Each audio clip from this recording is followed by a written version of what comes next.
Topic 1. Overview of IT, Information Technology, and IS, Information Systems, and how they link to systems development. You're very welcome. My name is Maureen Neal.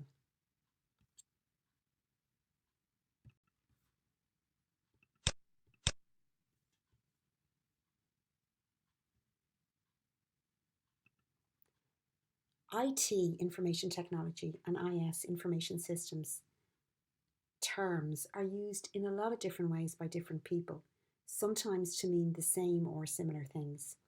For example, when someone says they work in IT, it is such a broad term and industry that they may mean they develop information systems, or they could in fact mean that they work in a production environment making network cables. So let's break them down so we can understand them a bit better and ultimately how they all feed into the course topic of systems development lifecycle. Information technology on its own is broadly made up of 4 key areas, and they are hardware, software, databases, and networks. Together they are used to create information systems. You could say that IT is a subset of IS. So, what is an information system? This is a very common question in the systems development field, and one that carries many answers.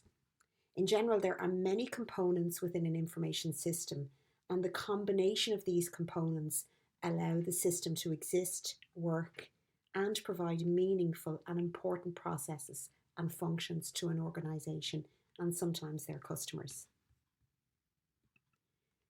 Examples of information systems are payroll systems, marketing systems, banking systems, and college system. If we consider a banking system, it does a range of things that are critical to banks and their customers. For example, it processes a customer's direct debits so they can pay their utility bills. And it also takes loan repayments out of customers' current account each month so the bank can get paid back for giving them a loan.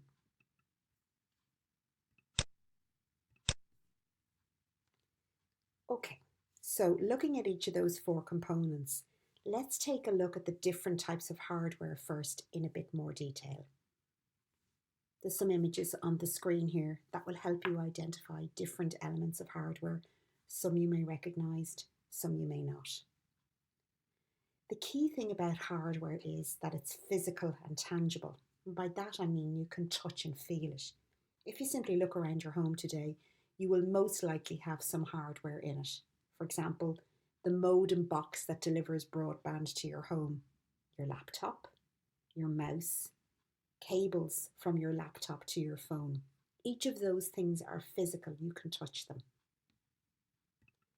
When you consider an IT company or even just a business, you can probably imagine that they have even more types of hardware that wouldn't be found in the typical home. You might see some of these in your work or college environment. For example, a company like Amazon, which processes all our online shopping, uses things called servers. There's an image of one above, just to give you an idea. A server is a computer that provides services to multiple other computers. For example, Amazon could have a server that deals with processing all the online orders that comes through its website from Ireland at a given date or time. It's a physical piece of equipment, and sometimes there are server farms, literally warehouses stacked full of servers depending on the size of the business. But it's just to give you an idea of the other end of the scale of hardware between what you find in the home and potentially what you could find in a big IT company.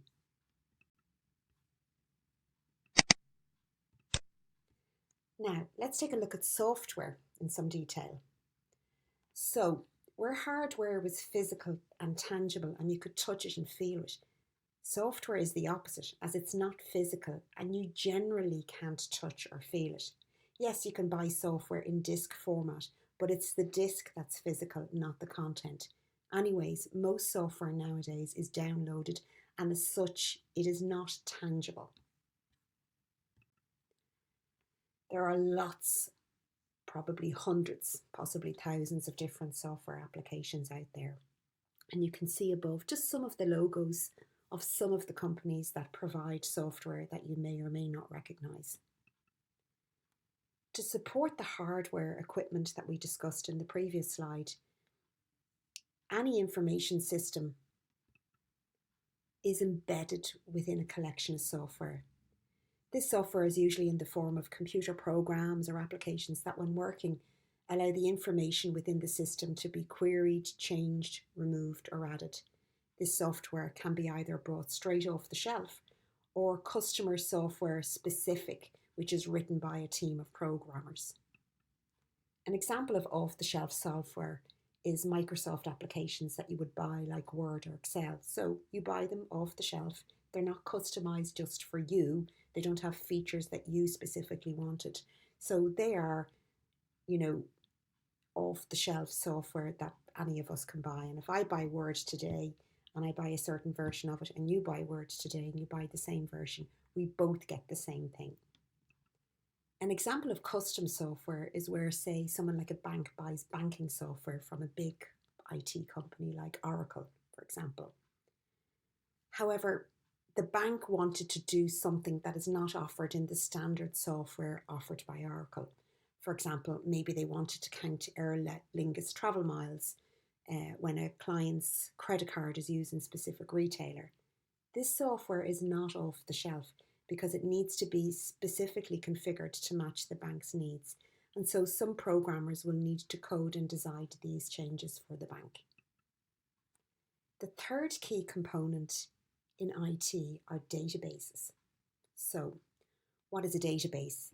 A database is an organized collection of structured information or data, typically stored electronically in a computer system. A database is usually controlled by a database management system, sometimes called DBMS, database management system.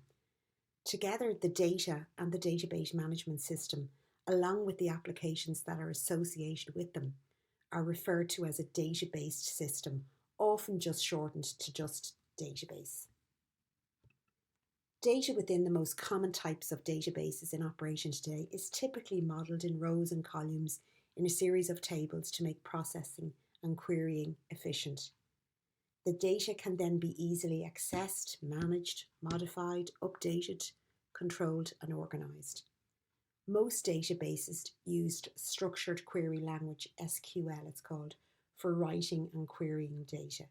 However, there are other languages which are also out there and growing, like there's one called MongoDB, referred to above. Examples of databases that might be out there would be, for example, the US Congress Library would have a database of all their documents, what the code is, what the name is, where the location is, who's borrowed it, who hasn't borrowed it. So it's a record of everything that they hold.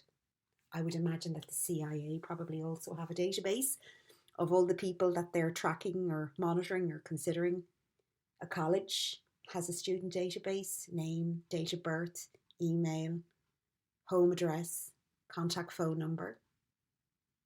And a bank customer database. Well, banks would have your name, your date of birth, your address, your email address, your PIN number, which would be encrypted on their system. Passwords, again, they would be encrypted in the system. Just personal information about you, maybe if you're married, if you have a joint mortgage with them. So information that's specific to a person or an individual. Sex might be in there as well, male or female. Just very personal, specific information. A car registration database, that's another one that most people might be familiar with. So where's your car? What's the reg? What's the size of the engine? What's the model type? When did it last go through its NCT? So the government department that manages that facility, they'll also have a database, and it will be the sole record will be the car, and then who owns it, and therefore. So the key thing really is that databases are all about maintaining records in very structured, clear ways, so that each record is managed in a consistent manner. The fourth item under the umbrella of information technology is networks. Without networks, hardware, software, and database simply can't connect to operate. They're the glue that holds it all together. In the home, the network is usually centered around the broadband connection into the home through the modem. This modem connection is usually provided in the home by the likes of Air or Vodafone, for which a fee is paid, and they can be both wired and wireless options.